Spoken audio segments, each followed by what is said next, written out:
the question is, and I want to ask you in general, is what does it mean to give to get? What does that basically mean, to give to get?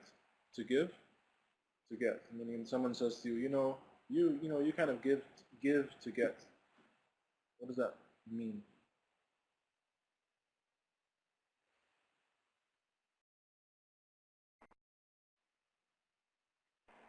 Assalamualaikum, Imam. Can you hear me? Yeah, I can. Yes.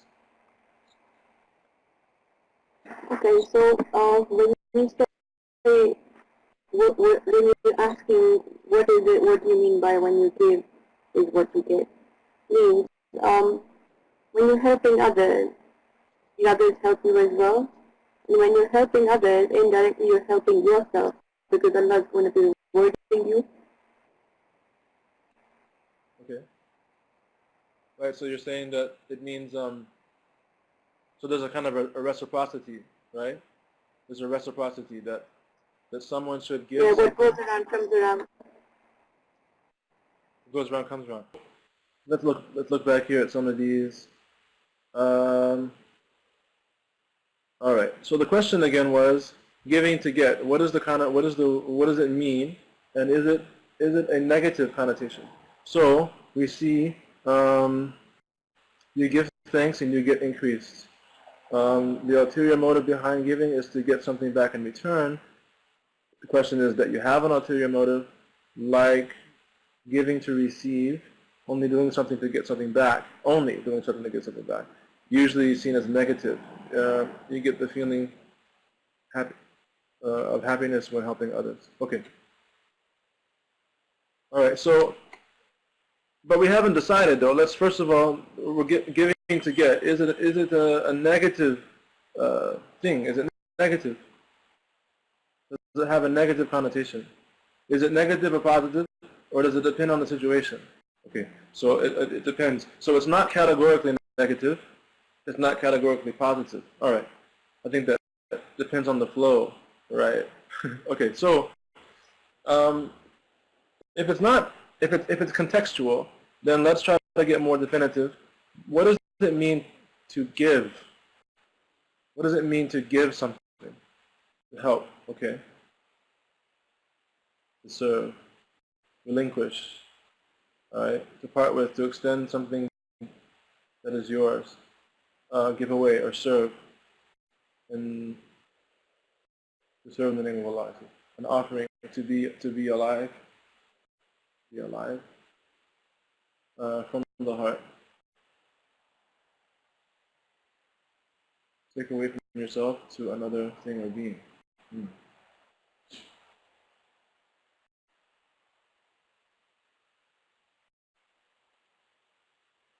Sacrifice. Okay, what does it mean to get? What does it mean to receive? What does that mean?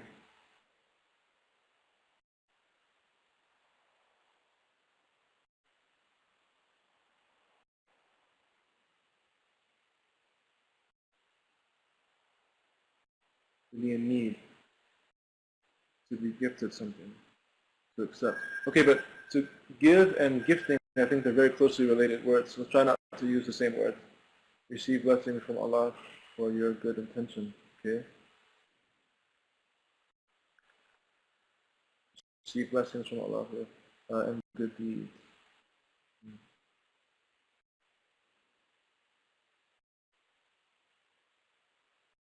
To have something that one does not possess given to one. Okay. So if we were to rephrase giving to get, how could we rephrase it? If we were to expand that statement a bit, how would we put it in a longer sentence? Giving to get. To accept something, it may be a punishment or a reward. Yeah.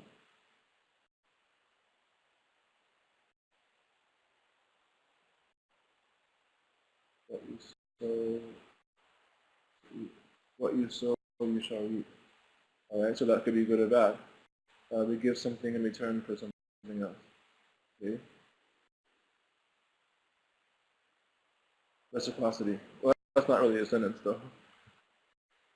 Like a. Yeah.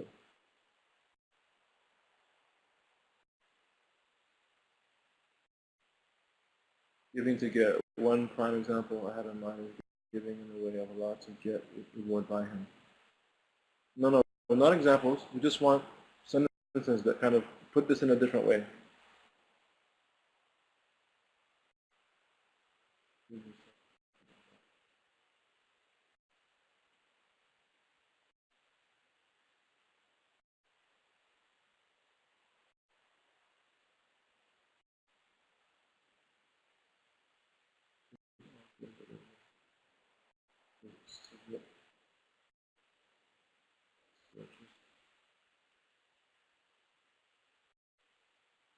Well, yeah, but you guys gotta write full sentences. Just like I want to like a like need subject, predicate, things that go in between. So this is one. How to submit to attain something much more pleasurable.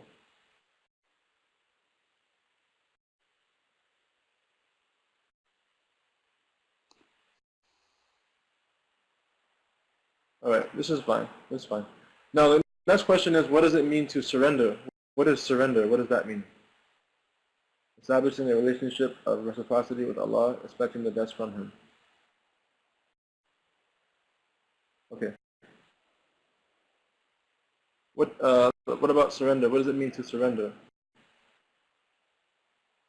Submission. All right. Well, what does submission mean?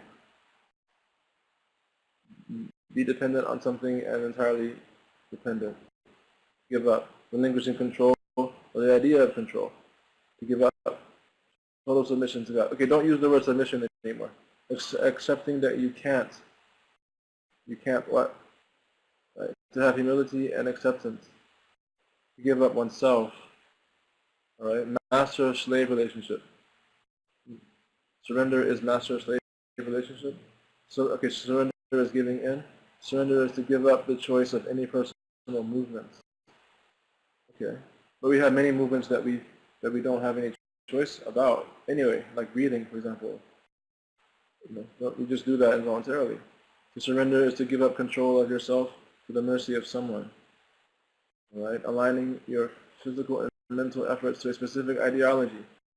All right, but what happens to the rest of your body? Take control of your nafs, ruh, heart, mind for Allah's sake. Okay. But how do you take control of these things if you can't grab them? What does that mean? To resign what?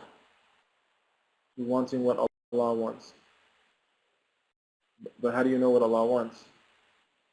Leave what you like to what Allah likes. But what if Allah likes for you something that's going to hurt you? Knowing that you're not doing anything. Okay? It's being done through you. Knowing that you're not doing anything, it's being done through you. Okay, I see. So submission is transparency. Right? Submission is realizing that we have no control. Okay, but then what? Submission is to give your will to what? Submission is to let go of the idea of controlling oneself. Submission is give into your desires for what Allah desires. Okay, I think you mean like relinquish your desires for what Allah desires. Submission is accepting. All right, submission is command in the Quran and Sunnah. Submission is I guess that means commanded in the Quran and Sunnah, but that doesn't define what it is. Submission is to relinquish free will regarding what? And then if submission is to relinquish free will, then you've chosen freely to do that. How do you freely choose to relinquish free will? That's hard. Submission is to have total belief in what? Submission is willfully accepting the ruling and judgment of Allah and the Prophet as the ultimate right. Okay, but how do you know? That's a legal statement? How do I know what Allah and His Messenger want while I'm scratching my head? That also is submissive. Submission is belief. Belief in what? Submission is to exchange one's will for the will of the one surrendered to. But how do you do that if you have to have a will to do it? Submission is yielding to, submission is yielding, you guys are going so fast.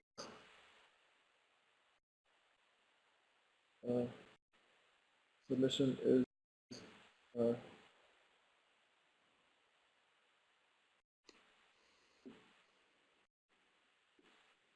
missing some.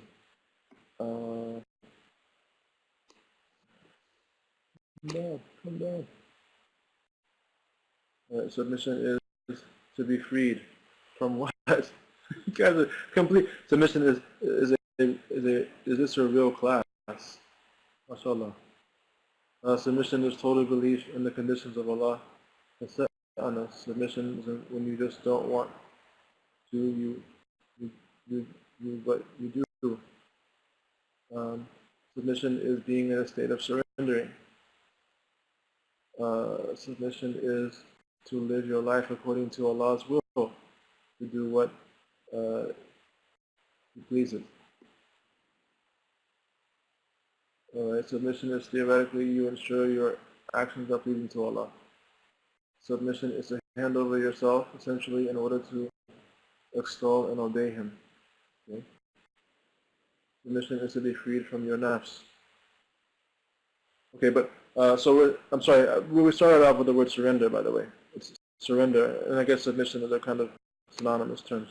Okay. How do you surrender? How do you give in to the way that Allah... Okay, is there a difference between me giving in the way I want to Allah, and we're going to say into what Allah wills, and me giving into Allah the way that Allah wills? Is there a difference?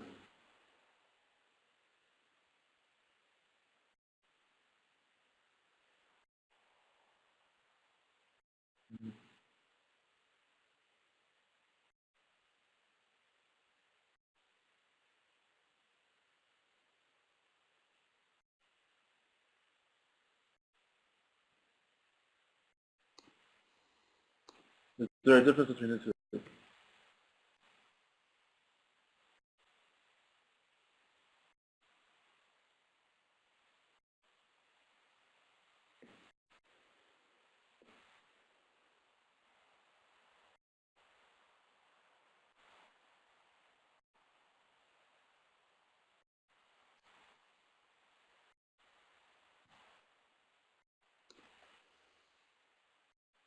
Okay.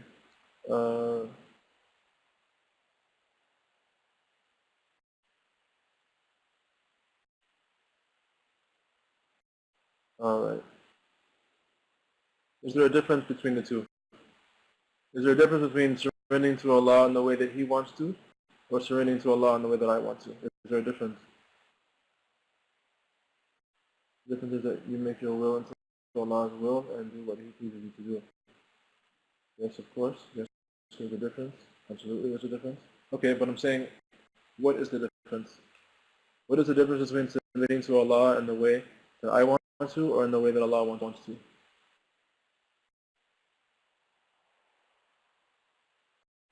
Wearing hijab. Okay, but I mean, many people wear hijab that aren't even Muslim. You have like a lot of Romanians, I think, or some Eastern Europeans that do that. So let's think a little bit deeper. Is there a difference between the two?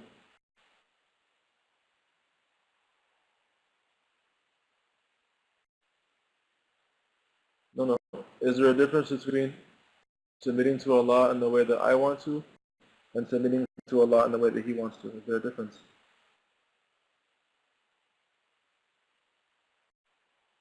Okay, and if there is a difference, what is that difference? How does it work?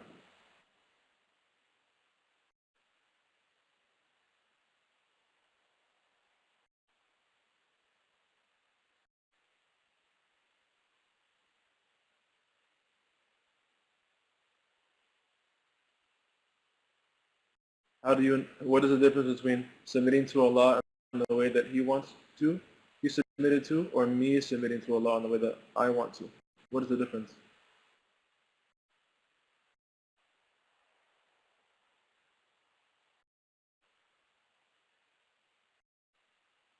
Hmm. How do you know what the difference is?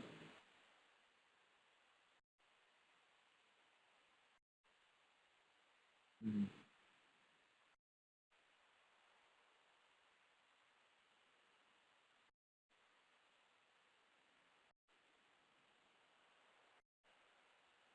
Hmm. Is there anybody here, anybody in the class that's not Muslim and doesn't mind mentioning that? How many people here are not actually Muslim?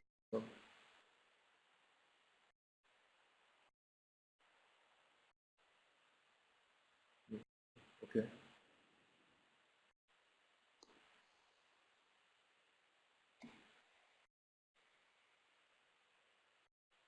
You're welcome, by the way. Welcome if you're not Muslim or whatever. It doesn't matter. I'm just trying to understand the class.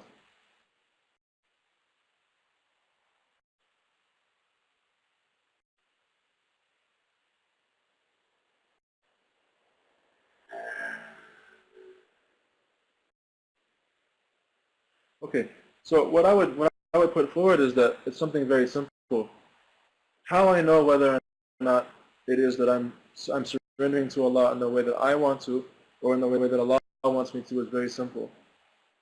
And this is that the Sharia itself, it determines what it is that is pleasing to Allah in terms of submission, and that is the criteria of submission. Now that comes for legal things. That comes for things that are related to uh, the categories of where you put things in terms of your actions.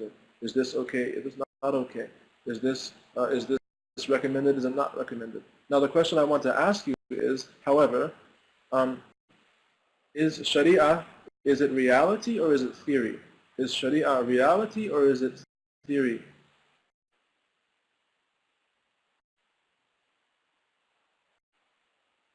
Okay. If you say that Sharia is reality, how is that? Sharia means sacred law, by the way. Is sacred law reality or is it theory? You're saying that it's reality and theory? Okay, so how is that? How is sacred law reality? Let's try that one first. There is the theory of what I should actually, of what is ideal, and then there is what it is that Allah is happening. Now, between these two things, I have to be a slave. This is positive tension. Between these two things, there is positive tension. Between these two things, between what Allah wants to happen and what actually is happening, I have to be able to surrender. That's where the surrender comes in. And these two things have to be in place, otherwise there is no way for me to surrender. If there is no positive tension, if there is no disconnect between what it is that Allah subhanahu wa ta'ala wants and what Allah ta'ala is actually doing, there is no place for me to have to try to strive to surrender. Now what happens for many of us is that we forget this reality. We forget the positive tension, and we try to make the Quran as if it is the end. We try to make the Quran as if it is our living experience. And then we get frustrated and we get sad and we get bent and depressed when we find that life is going against the Quranic injunctions. However, the individual that knows and understands these two different perspectives of life, the individual who has inside himself the capacity to actually bear witness and see the signs of Allah, while at the same time making sure that his limbs are doing their best to conform to what the ideal is, this individual is living in a life that we can say is in a life of submission. This person is in a life of surrender. Do you understand? It's very critical at this point that you understand exactly what the difference is between the two. And if there aren't too many questions, inshallah, I'm going to move forward. I wrote a little something for our class. I want you to listen, inshallah. So I'll give you about a minute to see if we can. And if you don't understand exactly, it's okay, because the truth is this is just, as you guys call it, a taster session, which means that we are intentionally provoking questions. This is not a knee-jerk kind of. Yes, please, one more. Please, one more what?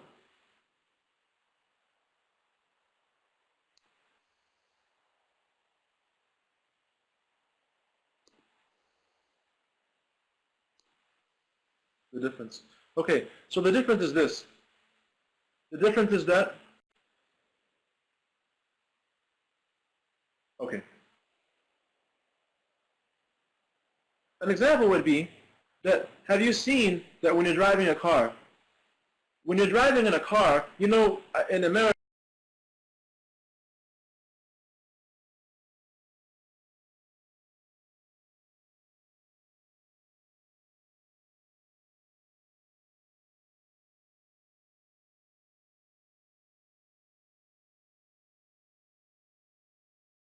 you have to have a test. You have to have a driver's exam. You have to have a driver's test. You know, you have to get a test. I'm sure it's like that in England.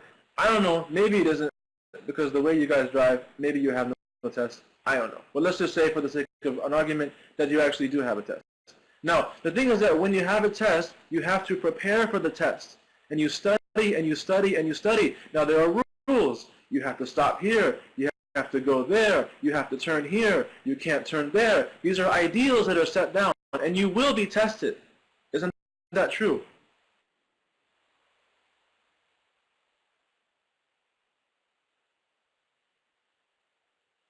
Okay, now these are rules, and everybody who's driving these vehicles, we assume that they have driver's license, right?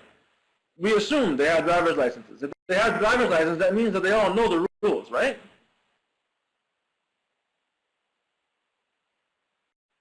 Right. Now that means that, but the question is this: look, if we know the rules, and if the rules have been given, then why is it that when we go out and we drive in the car, that so many people are breaking so many rules? Why? We know the rules. That should be it. Everyone knows the rules. What's going on? Why isn't it reality? People do as they please. Exactly. Is it because they don't know? Okay, we forget. What else? Ego? Okay. I mean, I know I've been yelled at because they are not making those rules a reality. Because at the end of the day, people are going to do free will. Exactly. Now, here's the difference. Now, if we were to say if we were to say, would it be a mistake to say this? The driver's manual is reality. And therefore, that's right to say. That's not insane to say that. What I'm saying is this. It is insane. Of course it's insane. It's insane to say this is life. Is this life? When you have the driver's manual and you present that to someone and say, hey man, this is life, is that going to work? Or are these guidelines to life? Guidelines to driving? They're guidelines. Now the difference between the two is that one is a guideline and one is a reality. That makes sense.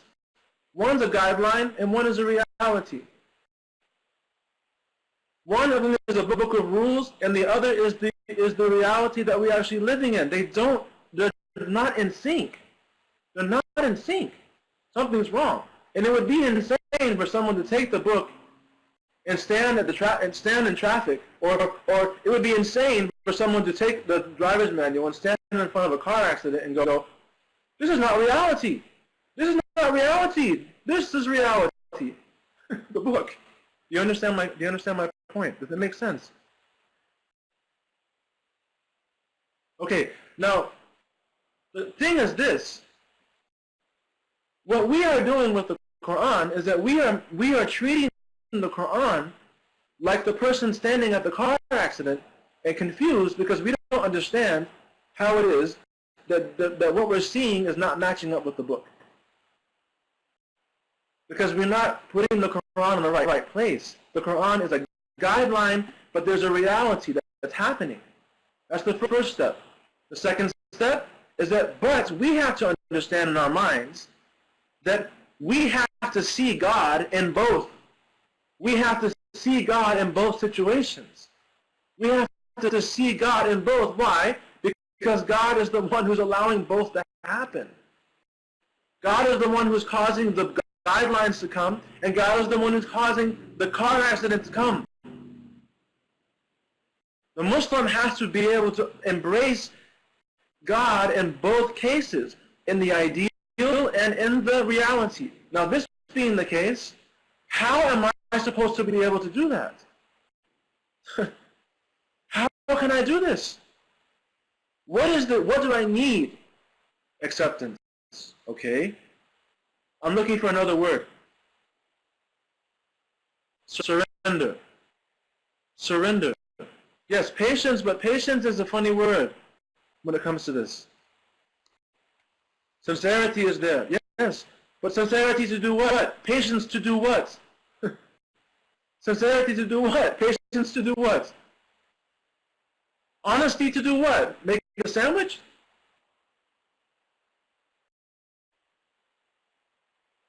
To wait on God for the feedback? Okay. To believe, to give in to Allah's will. What is the proper relationship with me and God? Is God my grandmother? Is God my grandmother? Is grandma going to make me a sandwich? Is God, is God my cousin? The only thing I can do, the only proper relationship is for me to submit.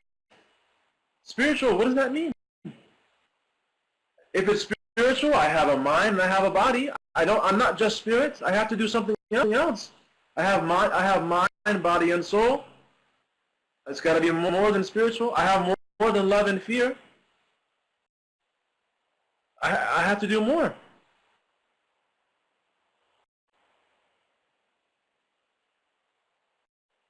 Well, I think that the idea is simply that I have to surrender. What else can I do? Do I have control? Do I have control over the book? Yes or no? Do I have control over the book? Yes or no?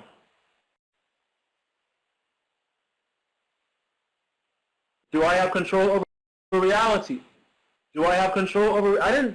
It's not. What I'm saying is, do I have control over whether or not you guys are going to answer yes or no? Do I have control over that? No. Exactly. But thank you for answering. It's graceful. It's a grace. Okay. Now this is the point. Giving in to get, it's more than a theory. It's more than a concept. Giving in to get is the proper relationship when it comes to me and the creator of the world, because I simply have no choice. I simply have no choice. But now I want to read to you why that is the case. All right.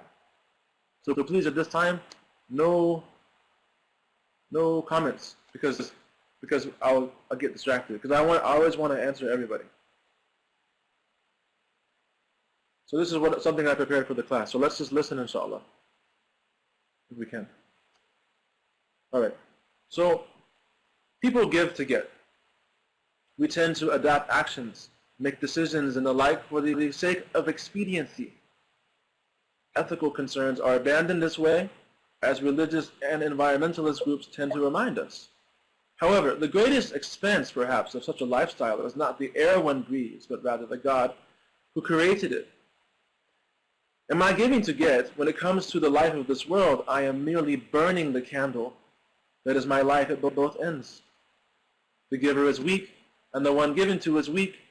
Neither can be sufficed in such an exchange. Yet this nearly instinctual act of opportunism is not entirely evil. In fact, it is our greatest asset when used in the right way. This is my thesis. In fact, our giving to get is our greatest asset when used in the right way. Giving is mentioned in the Quran in many diverse places. Amongst them, Allah says, who is it that would loan Allah a goodly loan, so He may multiply it for him and many times over?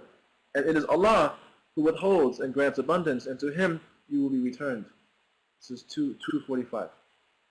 We also find the hadith literature full of promptings and the benefits therein. For example, Allah, the Messenger of Allah, peace upon him, says in the Hadith of Tirmidhi, charity extinguishes sin as water extinguishes fire. Now the word sadaqah, if you want to use this word for giving or charity, the word I'm using is sadaqah. Now the word sadaqah, it also, its base is sad, dal, qaf, sadaqah. Now sadaqah, it can mean, the roots generally means to speak the truth. It also means to fulfill one's promise, to fulfill really, and prove to be true. There are 22 forms of the root. Sad, dal, qaf appears in the Quran in some way or another 22 times in 155 different places in the Book of Allah. Now in terms of definition, going further, according to Al-Qashani, the Arabic term sidq, right, which means to be true, which is also related to charity, it has two linguistic meanings. The first is to confirm information given. That is by articulation, in accordance with what is located in paradise. So in other words, someone tells you something about paradise, and though you've never seen it, you say, I accept it. I accept it. This is one of the meanings of the roots. It's a given. You understand? It's a given. You give that over. You say, okay, I accept. You give that to the person. Okay, I can't prove what you're saying to me, but I am going to give it over to you. This is the relationship between sadaqah, which is charity, and sidq, which is to be true. It's to give something over. The second meaning is something having met its full potential, right? Something to realize its full potential. In other words, in order for me to realize my full potential, I have to be able to give. I have to be able to give my fullest amount. Now in this line, we see the Quran talking more in regards to Sayyidina Ibrahim alayhi salam. The Quran, if you look at chapter 37, verse 102 up to 105, and when he reached with him the age of exertion, he said, "O my son, indeed I have seen a dream." So this is talking about Sayyidina Ibrahim and Sayyidina Ismail alayhim salam. "O my son, indeed I have seen in a dream that I must sacrifice you. I have to sacrifice you. So see what you think." He said, "O my father, do as you are commanded. You will find me, if Allah wills, of the steadfast." And when they had both submitted, notice the surrender. And when they had both submitted, and he put him down upon his forehead, we called, "O Abraham."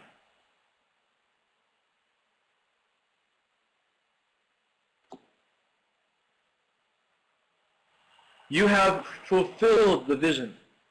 Indeed, we thus reward the doers of good. Now, if you notice here, we see the meaning of sidq, meaning that Sayyidina Ibrahim alayhi salam was willing to give his progeny. Ismail was willing to give his life.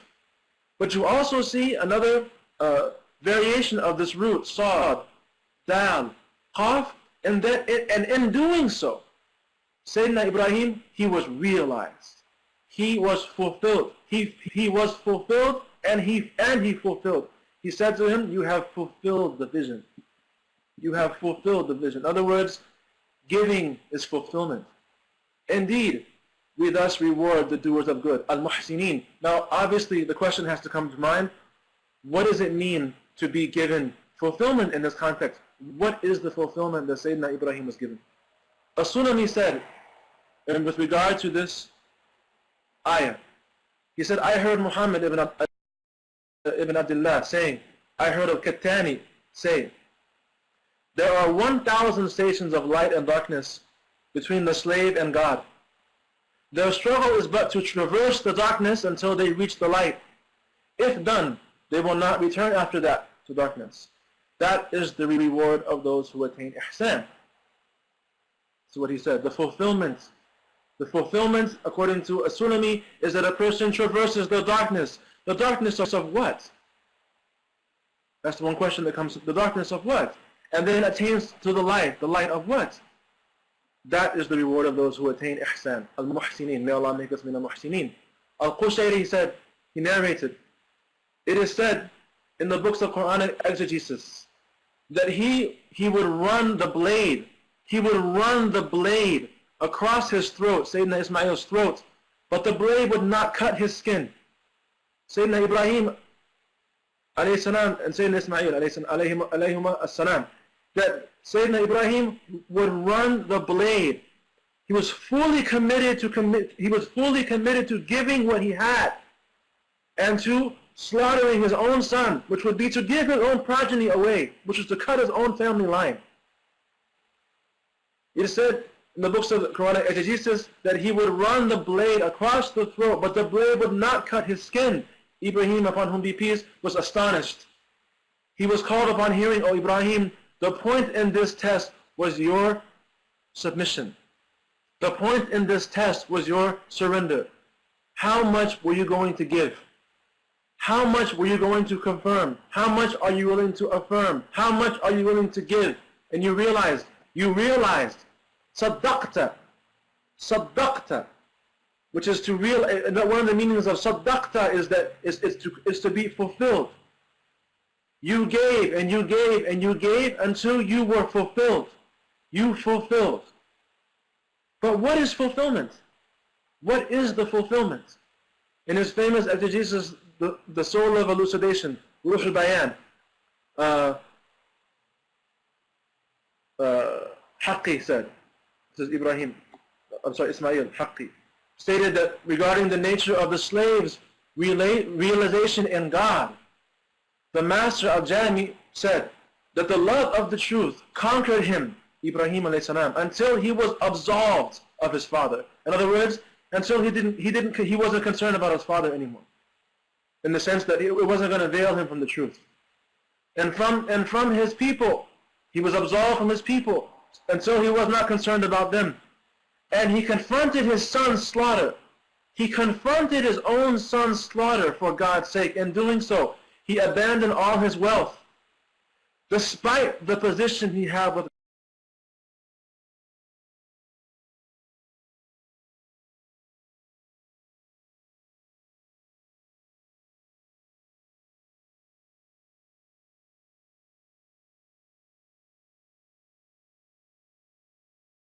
God.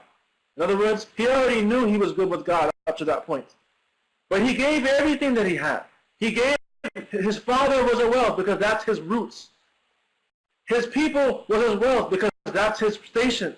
And his future was given because he was willing to commit his son. Sadaqah. He gave and gave and gave. Why? Because he was confirming the truth. It has been narrated that he had 5,000 flocks of sheep. The angels were amazed by the extent of his wealth despite his intense proximity to God. And this reminds one of Sayyidina Ayyub. One day he left behind his dogs, right, the herd that herd the sheep, and flocks of sheep with their gold collars. An angel appeared to him in human form, who was in the form of the authority of the valley, who glorified God. He was glorifying God. He said, Subuhun Quddusun Rabbul Malaika Warruh, glorified, sanctified, the Lord of the angels and the Spirit. When Khalil, which is one of Ibrahim's names, Takhallala means to be literally like when you take, for example, if you have like a copious kind of beard or hair and you put a comb through it, that's called takhlil, that you would intertwine. The love of Sayyidina Ibrahim was Sayyidina Ibrahim was inundated with the presence of God, so until he was called Khalil, Al-Khalil, which can be either the one who is intertwining or the one who is intertwined. Al-Khalil, Ibrahim, upon whom be peace, he heard the glorification of his beloved. He heard the glorification of Allah subhanahu wa ta'ala. He was amazed and longed to meet him.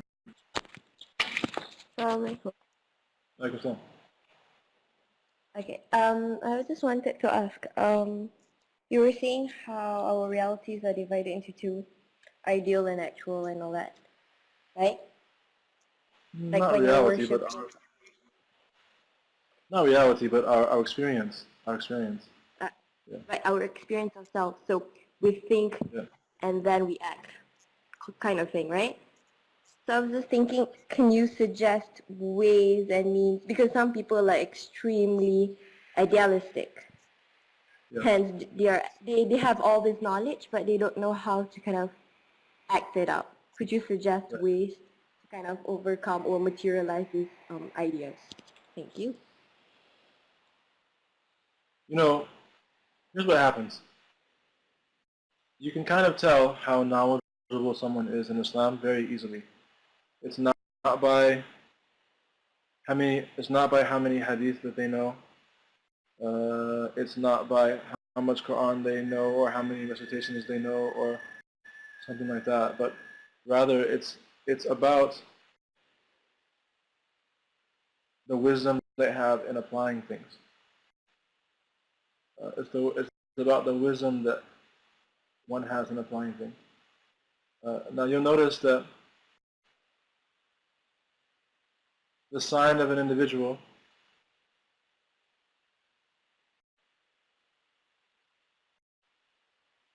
not having any knowledge is that they'll study a few things, whatever it is that they could manage to keep themselves focused on for as long as necessary to be able to study a few things. They will study those things, maybe one book, half a book, a few subjects, and then what they'll try to do is try to apply everything to that single principle. For example, someone will learn, yes, brother, Quran and Sunnah. That seems to be the only thing that they know. Quran and Sunnah. And then they'll try to apply every single situation to Quran and Sunnah. Right? In other words, they realize that they can't apply every single situation to Quran and Sunnah because not every single situation is a legal consideration. Some things are moral considerations. Some things are spiritual, emotional, psychological situations. Some things are socio-economic situations. And so when it is that a person, so then you start to, what happens is that an individual who doesn't have a lot of understanding, a lot of knowledge, even though it might seem like they do, they will take these few concepts that they've managed to hold on to, and then take everything and try to stuff it inside those few words that they know, or a few concepts that they know, or a few subjects that they know. Or another person will be such that they might know a lot, but they don't have any kind of experience. In both situations, what you find is that uh, the only way that a person can overcome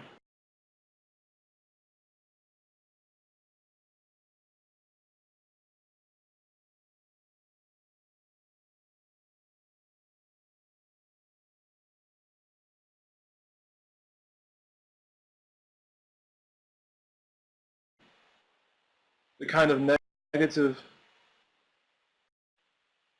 feelings that they have when it comes to engaging between theory and application, whether a person be a scholar or whether a person be a layman or laywoman, a layperson, or somewhere in between. The only way that a person can actually begin to have a balanced life, صراط mustaqim, كذلك جعلناكم أمة وسطا. The only way to have the only way to achieve the middle way is exactly what we're talking about. It's giving in to get. A person has to have sabr. A person has to have restraint. A person has to have ta'ammul. They have to be a person of consideration. They have to think about the context. They cannot be reactionary. They cannot be uh, easily thwarted. So the way that it is that a person actually has a more balanced and less intense and less, what's the word, conflicting experience is that they become like water themselves. You know, we have to become like water. That, you know, water is not weak. Water is very strong. It's probably the strongest element on the planet. If you don't believe me, check out a tsunami. If you don't believe that water is the strongest element on the planet, check out a tsunami. Right? Water is not weak, but at the same time, water can take any form you put it in, any container, any vessel that you put it into. It can go into that container, and it's not going to affect the water whatsoever. It's completely malleable. It's liquid, for God's sake. It can take any form. So on one hand, water is extremely rigid. On one hand, water is extremely rigid. Nothing can defeat water. Water is this element that there's no match that I can think of, just for the sake of my argument. Now, at the same time, water is extremely pliable, extremely malleable. It's extremely transparent. It can take any color. It can take any shape. It can become steam. It can become ice. It can remain a liquid. It can kind of be somewhere in between. It can do all these things, right? And at the same time, so in other words, if we become like water, well, water is rigid. It's fixed. In other words, like a theory is. Theories are rigid. Theories are fixed. But at the same time, life is fluid. Life is happening. Life is nothing but motion. All life is a series of motions. I mean, if you study it from an observational point of view, all life is a series of motions. Nothing is stopping. Everything is there's just continuity. If you don't see that's the case, even when you're sitting still, your atoms are moving. Life is nothing but movement from a simple observational perspective. Now, that means that if life is constantly moving, it's flowing. Life is just flowing. I need to be like water. Water has a rigid side. Water has a fluid side, but it's the same element. Isn't it interesting that under normal conditions, we have to use water to purify 5 times a day? It's almost as if we are constantly being reminded of the need to be fluid, of the need for fluidity. Isn't that the case?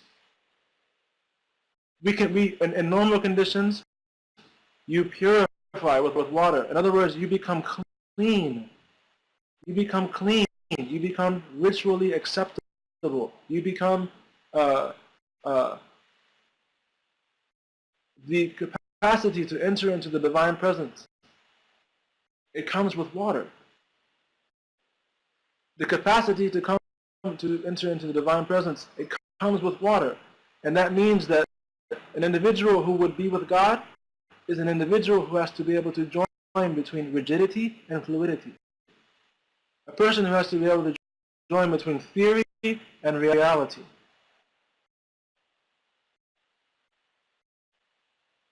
Right? Isn't that the case? So the answer to the question is that we have to become water. That's the answer to the question.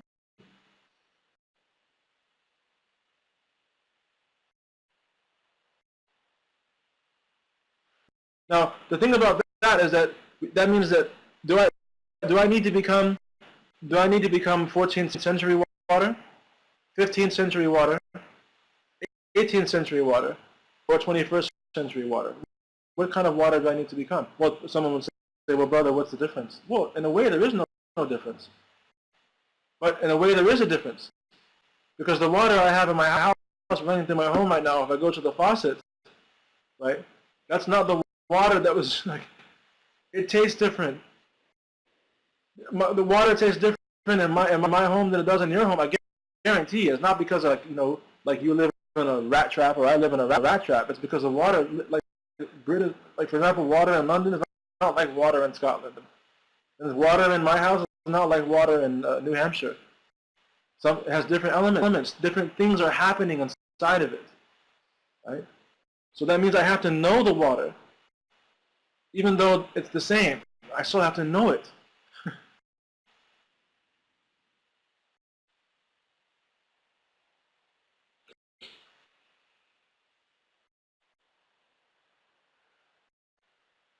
I think that is the answer to the question. Now, how do you this is why we have this session is really a continuation of the first session. The first session we have was letting go and letting God. How do you let go? You have to become water. You have to become water.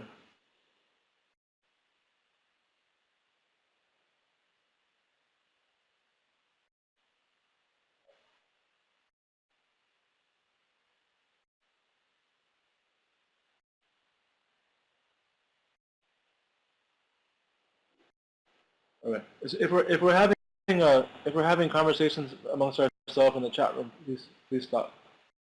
Inshallah.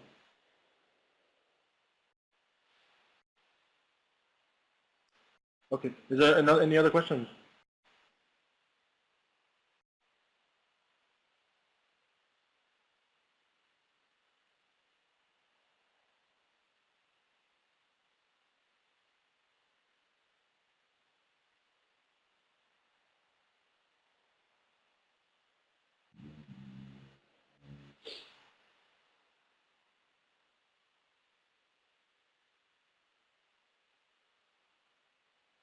In the next 5 sessions, how does one enter the divine presence? Will we be learning how to actually submit practical ways? Yes. But to what extent should we become fluid? To the extent needed? There are a few questions above.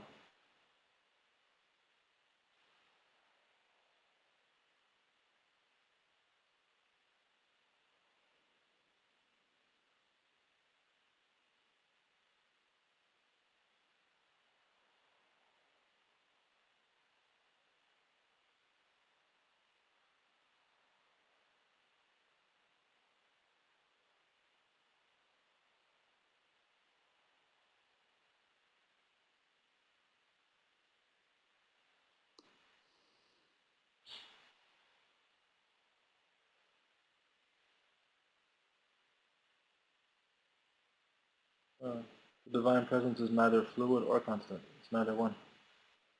That's why it's divine.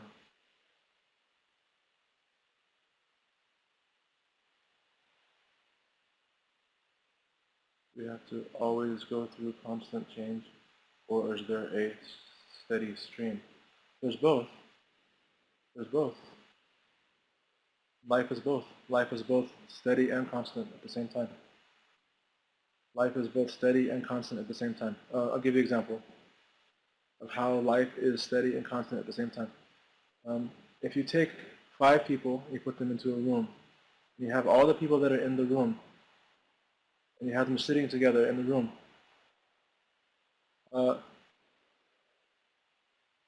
the constant between all of them is that they all exist in the room. They're all sitting there. They all have what is called existence. Now, for example, if you have one man, you have one woman, you have one child. Let's say there's three. A man, a woman, and a child. Now, the man and the woman and the child, they are identical in the sense that they all exist. One doesn't exist more than the other one. One doesn't exist less than the other one. The constant in that situation is that there's this thing called existence. The difference, though, what is different, what has changed, what is changing, what is multiple, right? Because consistency means unity. What is multiple in that situation is that each being in that room, one is a man, one is a woman, one is a child. The man is growing at his own rate, even while sitting still. The The woman is growing at her own rate, even sitting still, and the child is growing. Or no, and they're all. How about this? They're all dying at different rates. They're all dying at different rates. They're all breathing at different rates. They all have blood flowing at different rates. There's the difference. So in one entity, you have complete consistency, for example, being, and at the same time you have complete change, right? They're constantly changing, constantly changing, constantly changing. So do we have to always go through constant change, or is there a steady stream? The truth is that you yourself are a constant and you are a change. You yourself are, for example, by way of analogy, you yourself are like this theory and this reality that's happening all the time. You see the point?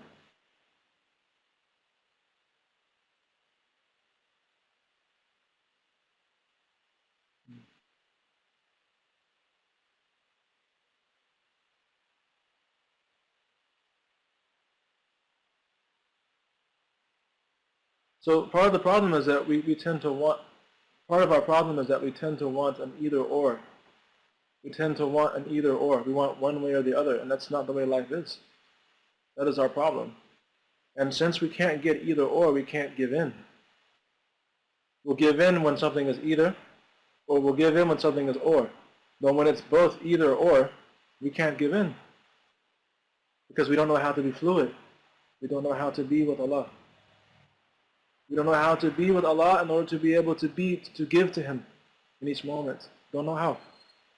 Not only do not know how, the idea has probably never even come to most of us. Now that's a problem, but what's the solution? Right? We should be solution oriented. The first step. Someone asked, what are some practical ways of getting around this? The first thing is that you need to sit and listen. Like, what are you going to act on if you don't know what's happening? First, understand the concept. First, understand, take it all in. First, get the universal. First, get the big picture. Then, understand the particulars inside the picture. Then, understand how those particulars apply to you. Then, you act. Most of us, what we want to do nowadays is that we just want to get the app. Is there like a giving in and giving in and is there like a giving in getting kind of application for an iPhone? Because can I just buy the app? I don't mind. I'll just buy the app and then I'll just, I can just get it done. Like, what's the problem? Let's do this. Yeah, it's got to be a free app, please, if you don't mind. Yeah, exactly.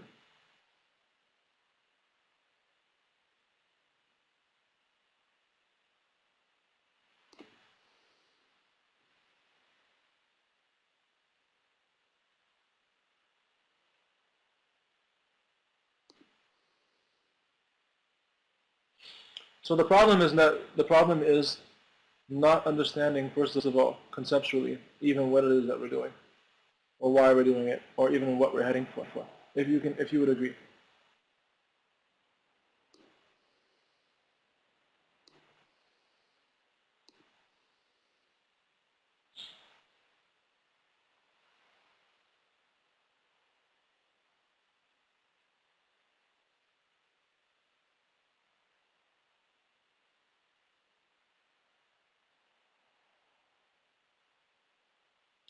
Okay, so let's talk about, we said the word, we're using the word charity.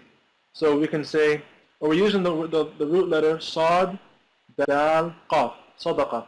Now we're using this root word, it has 22 different variations in the Quran, used 155 different times, which means that this root is pretty deep. It's pretty deep. That Allah would even use, that Allah would use the word fi in the Quran is deep. That makes the word fi, which means in Arabic, a deep word. Now if Allah is going to use the root of a word, sad, dal, qaf, in 22 different variations, 155 times amongst them in the Quran, know that this root, sad, dal, qaf, is a mighty thing. It means, from its meanings, it means to affirm the truth. It means to give and charity. Now the relationship between these two words is easy. You know, like we say in America, put your money where your mouth is. Put your money where your mouth is. How do we know if you really believe or not? Because you're willing to spend. I believe in God. Really? Okay, well then why don't you spend on God? You put your money where your mouth is. So how do I know if you really believe or not? Because you're willing to spend.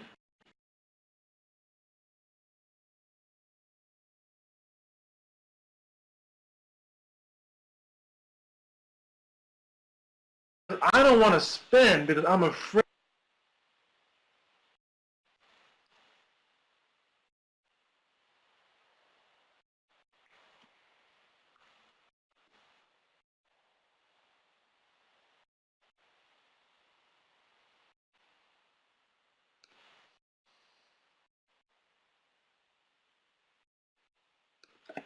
So everyone, there is this, everyone is trying to be fulfilled. The creation cannot fulfill. Either everyone is totally insane, or you and I know fulfillment somewhere else, and all we're trying to do is get it. If all we're trying, and this is the reason why people look for God, because at the end of the day, the only one who can fulfill is the creator of fulfillment. So giving to get,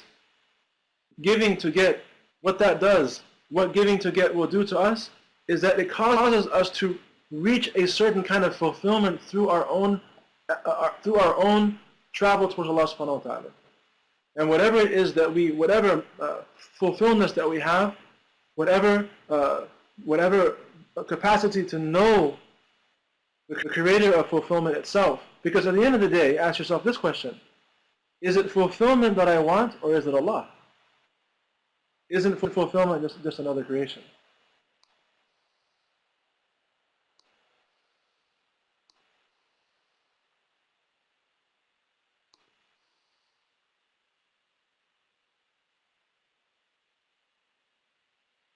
Mm-hmm. The question was, is it fulfillment that I want, or is it the creator of fulfillment that I want? Which one is it?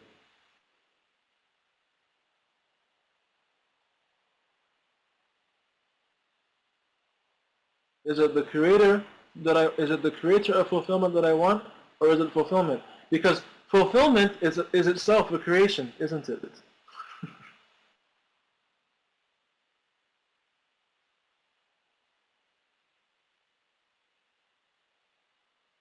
Fulfillment itself is a creation. Now, what this means is this: if everyone is looking for fulfillment, if everyone is looking for fulfillment, if everyone is looking for fulfillment, and Allah is the one who gives fulfillment, that means in reality everyone's looking for Allah, and they don't realize it. Isn't that the case?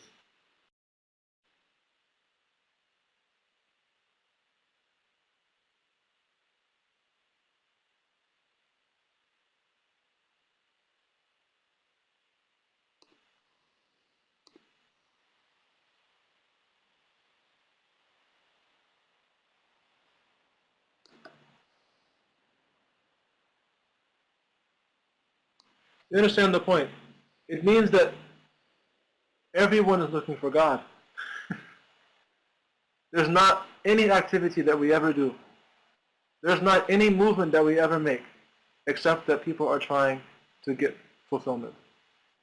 Now the difference between you and I is that we know that fulfillment is Allah Himself. That is the power and that is the light of faith. And if you understand that and if you see that, don't ever think that there's no hope for you. How am I going to get around this? How am I going to get this? How am I going to give in? How am I going to... You have everything that you need. You have everything that you need. Everything's in front of you. All we need to do now is just to connect the dots.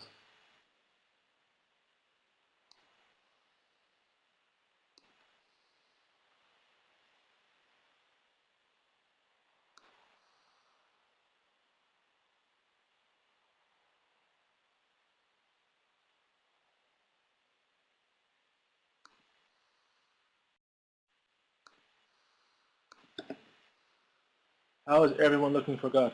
Everyone is looking for God because everyone is looking for fulfillment. And fulfillment is with God. They don't realize it, but that's what they're doing.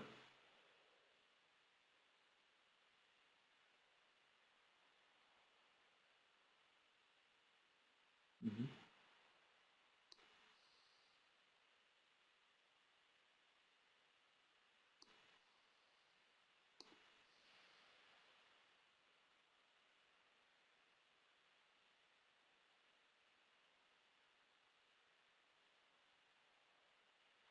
Well, so there are some people who are looking for God voluntarily, and there are some who are looking for God involuntarily.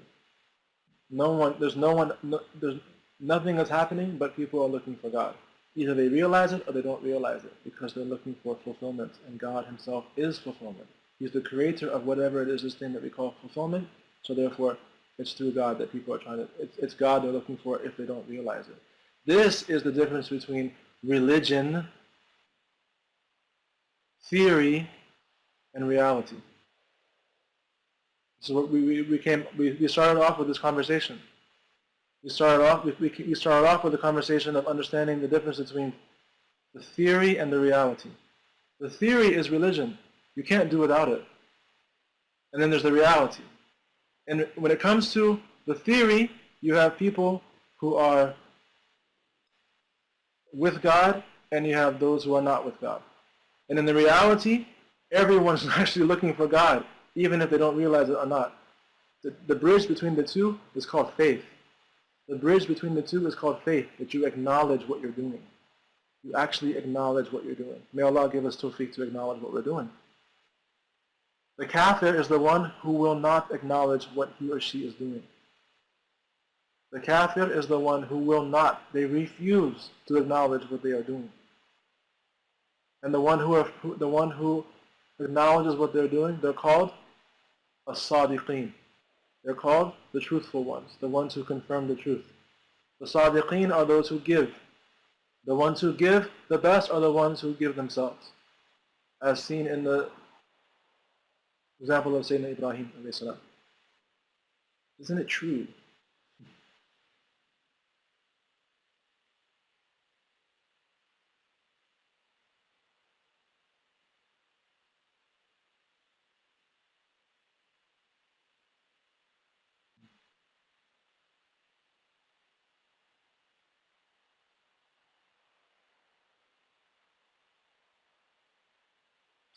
She got Quranic. She said, verily, it's the truth. No one says verily. No one says verily. Verily. You know what's funny in America is that anytime we want to sound official, we get British. It's funny, like when we want to sound like it's for real, we'll sound like we're from England. We'll try to. Verily. Like so, for example, if it's a classic kind of if it's like like classic, very important, very kind of stellar writing, or if it's something of extreme kind of it'll be in English. It'll be like an English accent. So, for example, when I heard you say verily it's the truth, an American will hear verily it's the truth. I don't know what that means psychologically, but that's what it is. Maybe we have this kind of envy towards you guys. We think that you're proper and that we're not. I don't know what it means.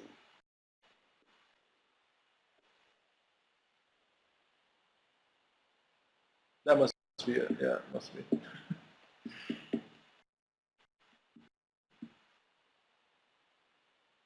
It's good though. Brits and Americans, we make for a good couple because you see, the Brits, you guys are the theory, and the Americans are the reality.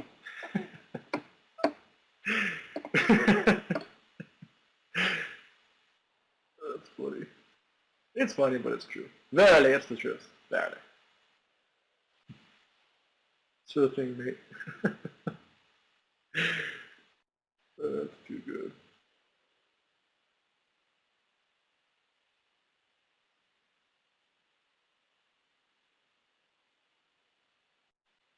So anyway, this what we're going to be using is this book here, the Illuminating Guidance on the Dropping of Self-Direction. We're basically going to continue this text, and we're going to be reading from this text and using this text as a kind of basis for our discussion.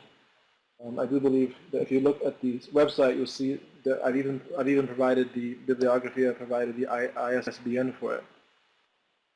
Haqqani, yeah. Ibrahim Hakim. No, this is Ibrahim Hakim. Ibrahim Haqi is actually Ismail Haqi, is the author of Ruh al-Bayan. Yeah. If you go to the website, yeah, it's in English. If you go to the Deen Institute, if you go to My Deen, for example, you'll find the bibliography, and you'll have enough time to purchase the book. It's important, though, that you get this one, Illuminating Guidance on the Dropping of Self-Direction, this copy, this translation. There's another one that I'm not really too keen of. For some reason, it's about 3 times as thick. I don't know what's happening here. There's a lot of stuff that's not in the Arabic. That's what I've seen a lot on it. Maybe I didn't see the Arabic text he translated from, I don't know.